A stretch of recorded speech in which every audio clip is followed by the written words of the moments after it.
Hello everyone, welcome back to my YouTube channel. आज की हमारी कहानी है कलंक। आखिर किसने किया रधिया की बेटी गंगा को मैला। अपनी बेटी गंगा की लाश के पास रधिया पत्थर सी बुत बनी बैठी थी। लोग आते बैठते और चले जाते। कोई दिलासा दे रहा था तो कोई उलाहना दे रहा था कि पहले ही उसके चाल चलन पर नज़र रखी होती तो यह दिन तो न देखना पड़ता। लोगों के यहाँ झाड़ू बर्तन करने वाली रधिया चाहती थी कि गंगा पढ़े लिखे ताकि उसे अपनी माँ की तरह नरक सी जिंदगी ना जीनी पड़े। इसलिए पास के सरकारी स्कूल में उसका दाखिला करवाया था। पर एक दिन भी स्कूल ना गई गंगा। मजबूरन उसे अपने साथ ही काम पर ले जाती। सारा दिन नशे में चूर रहने वाले शराबी पति गंगू के सहारे कैसे छोड़ देती नन्ही सी जान को।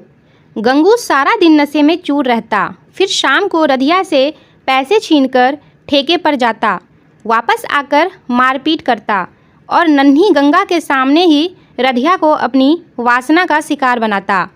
यही सब देख देख कर गंगा बड़ी हो रही थी। अब उसे अपनी माँ के साथ काम पर जाना अच्छा नहीं लगता था। बस गलियों में इधर उधर घूमना फिरना, काजल बिंदी लगाकर मतवाली चाल चलती। गंगा को जब लड़के छेड़ते तो उसे बहुत मज़ा आता। रधिया लाख कहती, अब तू बड़ी हो गई है, मेरे साथ काम पर चलेगी तो मुझे भी थोड़ा सहारा मिल जाएगा। गंगा तुनक कर कहती, माँ मुझे सारी ज़िंदगी यही सब करना है, थोड़े दिन तो मुझे मज़े करने दे। अरे कलमुही, मज़े के चक्कर में कहीं मुँह काला मत करवा आना, मुझे तो तेरे रंग ढंग ठीक नहीं लगते। यह क्या, अभी से बन संवर कर घूमती फिरती रहती है। इस पर गंगा बड़े लाड से रधिया के गले में बाहें डालकर कहती, माँ मेरी सब सहेलियाँ तो ऐसे ही सज धज कर घूमती फिरती है, फिर मैंने थोड़ी सी काजल बिंदी लगा ली तो कौन सा गुनाह कर दिया।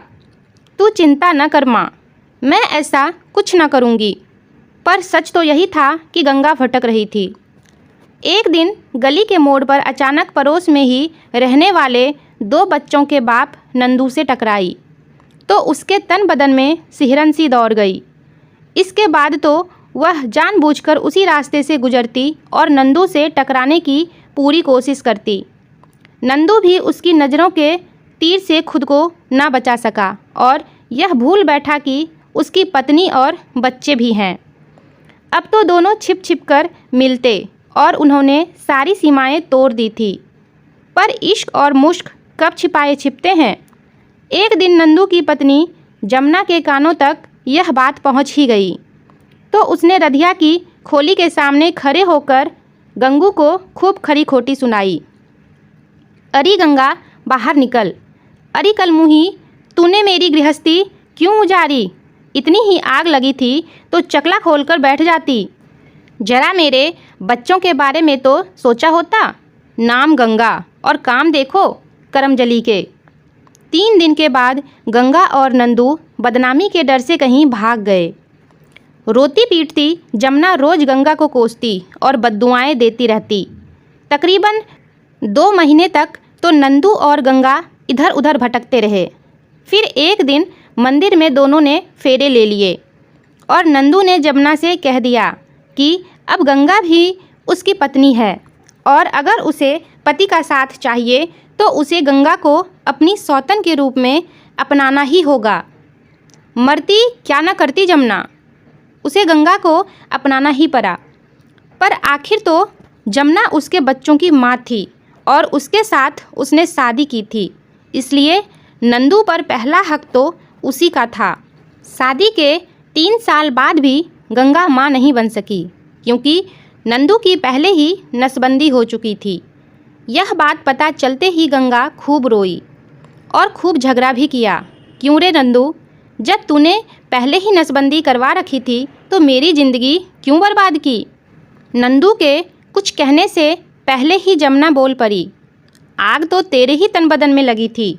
अरे जिसे खुद ही बर्बाद होने का शौक़ हो उसे कौन बचा सकता है। उस दिन के बाद गंगा बौखलाई सी रहती। बार बार नंदू से जमुना को छोड़ देने के लिए कहती, नंदू चलना, हम कहीं और चलते हैं, जमुना को छोड़ दे, हम दूसरी खोली ले लेंगे। इस पर नंदू उसे झिड़क देता, और खोली के पैसे क्या तेरा शराबी बाप देगा? और फिर जमुना मेरी पत्नी है, मेरे बच्चों की माँ है, मैं उसे नहीं छोड़ सकता। इस पर गंगा दांत पीसते हुए कहती, उसे नहीं छोड़ सकता तो मुझे छोड़ दे। इस पर गंगू कोई जवाब नहीं देता। आखिर उसे दो दो औरतों का साथ जो मिल रहा था, यह सुख वह कैसे छोड़ देता?